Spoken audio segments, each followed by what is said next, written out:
Donc flana amita al-irhabu dawli no de terrorisme d'État terrorisme d'État nan dono kono o walanda bayre terrorisme d'État e jumenye o de ye ka dan sago ke adamadenw nina kele ka dan sago ke jama bolo jɛfɛn na n'a ma fɔ ko la chose publique ou bien ka dan sago ke mɔgɔ kelen kelen bɛɛ n'a ma fɔ ko bien privé dansago bi k'a kan sariya kɔfɛ ka sɔrɔ a ma kɛ diɲɛ mɔgɔw ka bɛnkan ye par exemple sisan i b'a sɔrɔ sisan puissance dɔ bɛ yen dɔrɔn a bɛ wuli a mago bɛ jamana dɔ la a bɛ fɛ ka jamana in minɛ mais a ye fɛn fɛn kɛ jamana in ma sɔn qu'est-ce qu'il fait a bɛ jamana in a b'a bombarder ou bien a bɛ jamana a b'a ka wari a b'a geler exemple frappant min filɛ ka kɛ bi an filɛ nin Mali la min bɛ ka kɛ Mali la bi on appelle ça le terrorisme d'État parce que État dɔw de bɛ yen u bɛ ka dan sago Mali la ka Mali ka fɛnw minɛ u y'an ka wari minɛ ça c'est le bien public u y'an ka wariw minɛ u ye mɔgɔw bali k'u ka minɛnw tɛ don jamana kɔnɔ ka sɔrɔ a ma kɛ ni sariya ye a ma kɛ ni sariya ye n'a kɛra sariya ye on ne parle pas de terrorisme mais dès que a ma kɛ ni sariya ye donc baara min kɛra terrorisme ya baara de don munna parce que ko in laɲini ye jumɛn ye hakilina min bɛ Mali la Mali bɛ fɛ ka taa ni taabolo min ye Mali ka se k'o taabolo bila ka yɛlɛma olu ka taabolo ko jagoya hali n'a sɔrɔ o t'a anw arranger o de terrorisme d'État ye pression bɛ kɛ par exemple an bɛ taa ONU na an bɛ taa fɔ an bɛ taa ni loi dɔw ye ko olu imposer Mali kunna ou bien ni Mali ma sɔn dafɛ jamana ninnu an bɛ taa appuyer dɔw kan pour que olu ka se ka pression kɛ Mali kan donc ainsi de suite yaasa maliyɛnw ka se k'u ka hakilinata bila bon n'a dɛsɛra nin yɔrɔ in na a bɛ se ka kɛ yɛrɛ puissance yɛrɛ bɛ se ka kɛlɛkɛminɛ ta ka bombardement kɛ ala k'an kisi o ma et pourquoi même pas an ni minnu filɛ nin jɛkulu la n'o ye CEDEAO yɛrɛ ye ni sira in yɛrɛ tɛ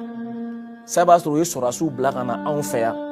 jagoya k'an ka ɲɛmɔgɔw ta ka bɔ yen mɔgɔ min ka d'u ye k'u sigi k'u hakilina jagoya an kan. C'est ça qu'on appelle le terrorisme d'État. Vous savez relatif. Voilà. Donc, au terrorisme d'État, il a formé un cachan. Il y a un fait sous Blagana. Par exemple, le Irak. C'est une forme de terrorisme d'État. Parce que les États-Unis, Willa, Kataka B, Iran,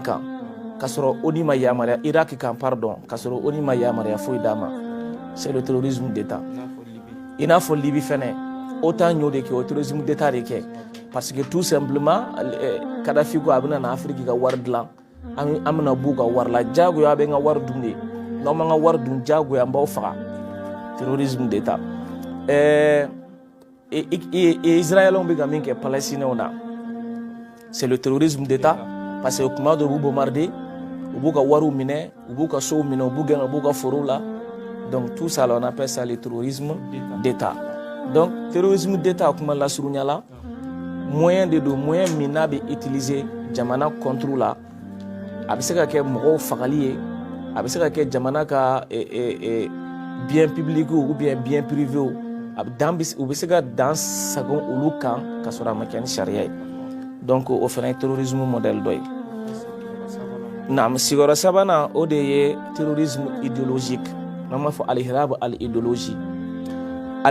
o ye jumɛn ye i bɛ n'a sɔrɔ jamakulu dɔw bɛ kɛ sigida dɔ la jamakulu ninnu i b'a sɔrɔ faamuya dɔ de b'u la ani miirina dɔ de b'u la ani taasira dɔ de b'u la o faamuya in n'o miiriya n'o taasira u b'a fɛ bɛɛ lajɛlen ka don o fɛ mais ale ni dɔ in idée in différence ye min ye nin na idéologie la ale bɛ kɛ diɲɛ dɔrɔn de kama i b'a sɔrɔ ala ko t'a la dinɛ ko tɛ mais idée ta in o ye dinɛ ko de ye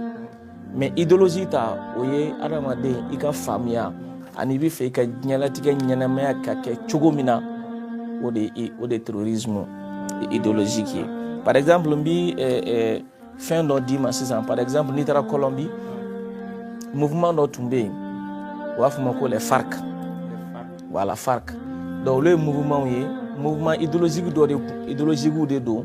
parce que olu ka yeta ye min ye dugu kan ka kɛ tan de donc mɔgɔ ma sɔn u ye kɛlɛ wuli jamana kɔnɔ u bɛ mɔgɔw faga u bɛ mɔgɔw kidnapper u bɛ fɛnw kɛ fo ka taa fɔ ayiwa u dɛsɛra jamana ma sɔn ka i yɛrɛ bila u ka laɲini kama donc ani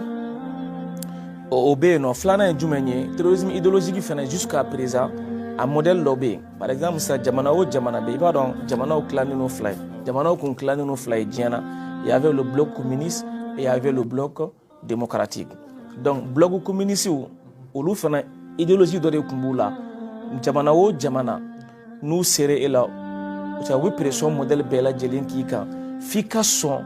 ka baara kɛ n'olu ka faamuya n'u ka yeta n'u ka faamuya ye diɲɛ kɔnɔna na hali n'o man di donc ala nana kɛ bloc démocratique mɔgɔw n'u dɔw b'a fɔ ma ko capitaliste olu nana se ninnu na olu fana nana u ka idéologie boli mɔgɔw kan diɲɛ kɔnɔ ni jumɛn ye la démocratie voilà donc tu es d'accord i bɛ démocratie appliquer i ye jamana ɲuman ye hali n'a sɔrɔ a n'aw ka valeur bɛ ɲɔgɔn cɛ n'a sɔrɔ a n'aw ka culture bɛ ɲɔgɔn cɛ n'a sɔrɔ la a n'aw ka valeur morale ancestrale bɛ ɲɔgɔn cɛ a n'aw ka religion bɛ ɲɔgɔn cɛ peu importe e kɔni ka sɔn dɔrɔn ka démocratie ta k'a baara i ka jamana kan n'o kɛra wari bɛ d'i ma n'o kɛra dayɛlɛliw bɛ k'i ye n'o kɛra i bɛ tanu mais ni e ma sɔn ka o démocratie kɛ i n'a fɔ olu ɲɛ b'a la cogo min na balawu de bɛ wuli i b'a ye pression modèle bɛɛ bɛ k'i kan embargo bɛ k'i kan i ka wariw bɛ geler finalement i b'a ye i bɛ se ka kɛlɛ yɛrɛ i b'a sɔrɔ jamana minnu bɛ ka jamana mara n'olu ma sɔn a ma u b'olu kɛlɛ k'u bɔ yen ka na ni mɔgɔ dɔw ye i n'a fɔ min kɛra Venezuela tout père a ma mɛn américain fɛ i n'a fɔ américain ye min kɛ Cuba i n'a fɔ ye min kɛ Cuba i n'a fɔ ye min kɛ tout de suite Afghanistan parce que ko Afghanw kan ka kɛ pays démocratique de donc minnu tun bɛ mara la u y'u ban u y'u kɛlɛ ni forme wɛrɛ ka sɔrɔ objectif tun tɛ dɔ wɛrɛ pour instaurer la démocratie en Afghanistan mais malheureusement ça n'a pas marché donc i b'a ye jamakulu dɔw bɛ yen nɔ ni aw ka dugu kɛra faiblesse modèle dɔw b'aw la aw tɛ se ka kɛlɛ kɛ ni wagati jan kɛ kɛlɛ la aw fana ka hakilina nɔfɛ i b'a ye aw b'a céder donc o ye fɛn ye idéologique ye bon naaninan